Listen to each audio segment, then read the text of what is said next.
और मैं भगवान से प्रे कर रहा था कि जब डिलीवरी होनी थी कि प्लीज़ बेटी हो बेटी हो बेटी हो। और जिस दिन बेटी हुई मैंने सारे कपड़े भी बेटी खरीदे थे। अगर बेटा भी हो जाता मैं लड़की के कपड़े पहनाता उसे।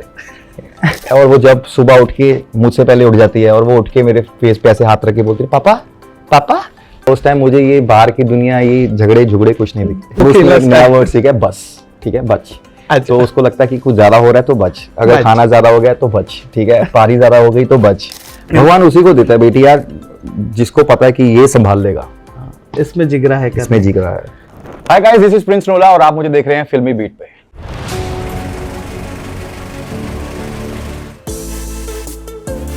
अच्छा चलिए मुझे बताइए, द 50 के बाद कैसा हो गया है लाइफ, कैसा चल रहा है? द 50 के बाद मुझे लगता है कि बाकी लोगों ने द 70 खेलना शुरू कर दिया। 70? हाँ, वो मीडिया में आकर अपने और सोशल मीडिया पे आकर नैरेटिव सेट करने स्टार्ट कर दें, क्योंकि वो अंदर गेम खेल नहीं पाए, है ना। तो उनको अंदर खेल नहीं पाए, अब लोगों को जवाब देने हैं। अब वो लोगों को जवाब देने हैं, अपना आपको सुपरस्टार दिखाना है, सुपर हीरो दिखाना है कि भाई हमसे बेटर प्लेयर कोई है नहीं। तो आई थिंक वो बाहर ज़्यादा गेम खेल रहे हैं। हमारे लिए 50 खत्म हो चुका है, हम शो को खत्म करके आ गए, इसलिए हम अपने कामों में बिजी हो गए हैं। मैं अपने काम कर रहा हूँ और आज मैं फंसा हूँ आप लोगों के बीच में, तो मैं टाइम निकाल के आया हूँ। द 50 के चालू होने के जस्ट पहले मैंने युविका जी का इंटरव्यू किया था और मैं आपके घर था, and I met your daughter also. Yes. और उस इंटरव्यू के दौरान ना मैंने उन्हें पूछा था कि जब रियलिटी शोज के पहले और बाद में प्रिंस कैसा होता है घर पे, और द 50 में उसका नाम आ रहा है, तो जिस हिचकिचाहट से उन्होंने जवाब दिया था, तो मुझे एक बार लगा कि शायद दोनों तो नहीं जा रहे हैं, और हुआ यही, दोनों गए थे। तो एक रियलिटी शो में अपने बेटर हाफ के साथ जाने का क्या प्लस पॉइंट था और क्या ड्रॉबैक था?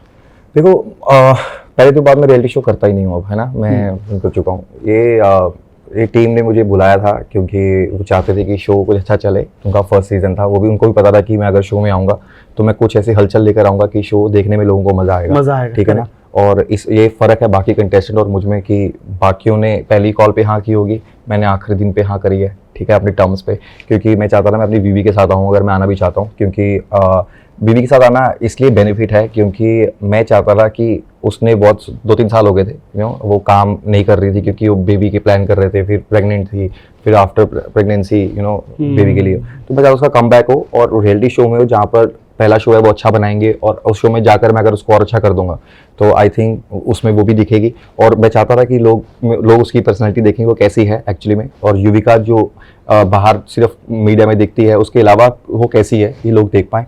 मेरा साइन करने की वजह यही थी शो को, ठीक है। और मुझे लगता है मैंने अपना काम बखूबी निभाया उस शो के अंदर, और लोगों को पसंद भी आया देख के, लोगों को शो देख के मज़ा आ रहा है।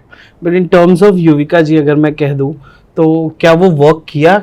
क्या there are producers, there are offers in hand right now? मैं ना लोगों के काम पे कभी डिपेंड नहीं रहता। मैंने बहुत पहले अपना काम लोगों सा करना छोड़ दिया था, कम कर दिया था, क्योंकि पहले मैं डेली शो करता था, है ना, इतना कुछ करता था। अब लोग बोलते हैं आप करते नहीं हो, क्योंकि मैंने अपनी लाइन्स बनाई है। मैं सिंगर हूँ, मैं अपनी वाइफ को भी सिंगर बना रहा हूँ, ठीक है। हमारा खुद का लेबल है जो कि बहुत हिट चलता है, ठीक है। एक हिट लेवल है हमारा जहाँ पर हिट गाने आते हैं, तो मैं उसे एज अ सिंगर लॉन्च कर रहा हूँ। तो हमें अभी मैं उस जोन पे नहीं हूँ जहाँ पे हमें लोगों से काम मांगना पड़े, कि हमारे काम करना है। अब हम अपना काम खुद बनाते हैं और खुद चीज़ें करते हैं। आई थिंक हम लकी वन, एंड भगवान ने ब्लेस किया हुआ उसकी वजह से। और अब बेटी आ गई है, बेटी के बाद तो और धूम मचेगी यार। मैंने एक रील देखा था, बड़ा सुंदर रील था वो, समुंदर था, मैंने युविका से भी डिस्कस किया था ये, you are walking, Yuvika walking and then your daughter started walking. कितना खूबसूरत रील था। फिर मैंने सवाल पूछा था कि प्रिंस एज अ फादर कैसा है, इतना बिजी रहता है, वो घर आते तो कितना वक्त देते हो आप डॉटर को, कैसे? अब पहले क्या होता था, मैं कहीं पर भी शो लगाने जाता था, जैसे मेरे 15 दिन तो शो होते हैं मेरे महीने में, तो मैं शो लगा के अगले दिन रेस्ट करके आता था। अब शो लगा कर रात को जो सबसे लास्ट फ्लाइट होती है वो पकड़ के मैं घर आता हूँ और उसे हक करके सोता हूँ।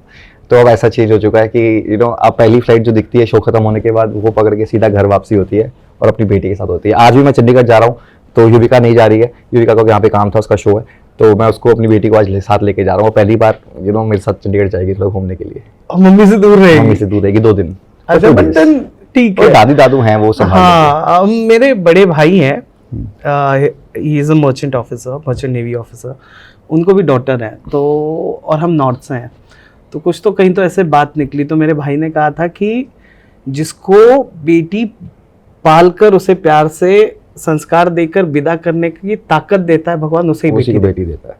भगवान उसी को देता है बेटी यार, जिसको पता है कि ये संभाल लेगा। इसमें जिगरा है, इसमें जिगरा है। तो यू एंजॉय बीइंग एक बेटी का फादर? मतलब डॉटर्स आर ब्लेसिंग। मतलब मुझे लगता है कि मैं तो ख्वाहिश थी मेरी कि जब मेरे बच्चा हो पहले बेटी हो, यू नो, और मैं भगवान से प्रे कर रहा था कि जब डिलीवरी होनी थी कि प्लीज़ बेटी हो, बेटी हो, बेटी हो। और जिस दिन बेटी हुई, मैंने सारे कपड़े भी बेटी खरीदे थे। अगर बेटा भी हो जाता मैं लड़की के कपड़े पहनाता उसे। मैं एक बात पूछ के फिर द 50 पर आऊंगा, वो ये कि प्रोसेस जो युविका का था वो काफ़ी डिफिकल्ट था, बहुत उसने झेला physically, you know, in terms of injections, in terms of दवाइयाँ। एंड मेरे इंटरव्यू में और मेरे कोलीग्स के इंटरव्यू में उसने ये बहुत सपोर्टिंगली कहा और confidently she was vouching on it कि Prince was always there for me. तो ये जो जर्नी थी पेरेंटहुड जर्नी की, ये आप याद रखते हो? क्योंकि युविका इज लाइक कि मैं तो कभी नहीं भूल पाऊंगी, ये आप याद रखोगे? या 100%। वो टाइम हमारा कैसे निकला हमें खुद नहीं पता लगा। हम यू नो काम छोड़ के वापस आना, और ये भी अच्छा है कि हमारे दोनों के पेरेंट्स भी बहुत सपोर्टिव है ना एक दूसरे को लेकर। अगर मैं नहीं हूँ तो वो भी हैं, और मेरे लिए बहुत ईजी रहता है कि उसके मॉम डैड भी यहीं रहते हैं, मॉम भी यहीं रहता है, भाई भी यहीं रहता है, कि अगर मैं कहीं जा रहा हूँ तो अपने पेरेंट्स के घर चल जाती है, तो मेरे को टेंशन फ्री रहती है कि है ना, कोई टेंशन लेने की बात नहीं है। पर हम ये मूवमेंट को एंजॉय कर रहे थे क्योंकि जब वो प्रेगनेंसी अनाउंस करी थी, सबसे पहले हमने जब सारी फैमिली को फ़ोन पे ले लिया था और हमने अनाउंस किया था, यू नो, वो मूवमेंट हमने कैप्चर करी हुई है। उसके पहले ये जो फोटोग्राफ है वो हमने संभाली हुई है। वो सारी चीज़ें एक जो हम सारे कपल सोचते हैं कि क्या क्या हमने बचा कर रखना है। सो अभी उसके पहले बाल कटने हैं, उसकी वो चीज़ें, मैं वो कह रहे हैं गंजा करना है, मैं वो गंजा नहीं करना, इस पे लड़ाई चल रही है। थोड़ा सा काट के हटा थोड़ा दो, सा पूरा काट के क्यों हटा करना देना है? है कि ऐसे नहीं करना। वो कहती नहीं गंजा करेंगे पहली बार, मैं बोल रहा हूँ बिल्कुल नहीं करना, मेरी बेटी है, नहीं होने चाहिए गंजा। तो वो चीज़ें चल रही हैं। तो मुझे लगता है कि यार बहुत हैप्पी मोमेंट है। और वो जब सुबह उठ के मुझसे पहले उठ जाती है और वो उठ के मेरे फेस पे ऐसे हाथ रख के बोलती है पापा पापा, तो उस टाइम सब खत्म हो जाता है। उस टाइम मुझे ये बाहर की दुनिया, ये झगड़े झुगड़े कुछ नहीं दिखते। वो बड़ी एक्सपेरिमेंटल नेचर की है, जितना मैंने Yes. journalism और उसे साइकोलॉजी म्यूजिक बहुत पसंद है। बहुत देखती है, समझती है, and then she figure out की बात करना है कि नहीं करना है। यस, मैं 1-1.5 घंटे था आपके घर, उसने आधे घंटे 40 मिनट पहले ऑब्जर्व किया, Yeah. देन योर पेट केम, और उसके बाद वो कंफर्टेबल हुई, तब अब वो खेलना उसने नया start वर्ड सीखा है, बस, ठीक है, बच। अच्छा। तो उसको लगता है कि कुछ ज्यादा हो रहा है तो बच, अगर बच। खाना ज्यादा हो गया तो बच, ठीक है, पानी ज्यादा हो गई तो बच। अच्छा बाहर लेके जाना है और बाहर घूम लिया, उसको हो गया, अब अंदर जाना है तो बच। तो मतलब उसको पता लग गया कि बच का मतलब क्या है, तो अब वो अंदर चल अच्छा, जाती है। दिस इज या स्टॉप। पहले उसकी नैनी थी तो उसने उसको सिखा दिया था जूता, तो वो शूज को देखती बोलती थी जूता जूता जूता, तो मैं उसको बोलता था जूता नहीं है बेटा, शूज शूज शूज। अब उसने शूज बोलना शुरू किया, तो अब वो बार बार आके लेके आती है पापा शूज, पापा शूज।